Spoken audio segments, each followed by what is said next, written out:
વડોદરા નજીક આવેલા ખટબાની નવીનગરમાં મકાન નંબર 156માં રહેતા ઉર્મિલાબેન પ્રવીણભાઈ બારૈયા, જેમની ઉંમર 44 વર્ષની છે, તેમના બે પુત્રો વિશાલ પ્રવીણભાઈ બારૈયા અને અજય પ્રવીણભાઈ બારૈયાને લઈ 4 ઓક્ટોબરના રોજ દિવાળીની ખરીદી કરવા માટે તે વડોદરા આવવા માટે નીકળી ગયા હતા. આ સમયે અકસ્માતમાં આ દરમિયાન છકડામાં વડોદરા આવવા માટે બેઠા હતા. તે દરમિયાન દરજીપુરા એરફોર્સ પાસે છકડા અને કન્ટેનર વચ્ચે અકસ્માત થયો હતો, જેમાં પરિવારનો માળો પીખાઈ ગયો હતો અને માતા અને બંને પુત્રોએ જીવ ગુમાવ્યા હતા.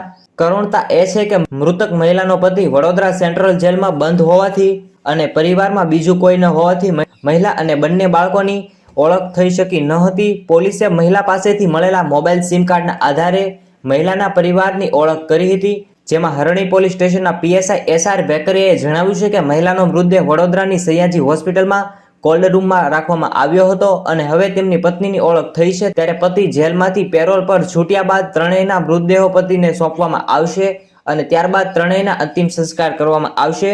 હાલમાં આ સમાચાર સમાપ્ત થાય છે.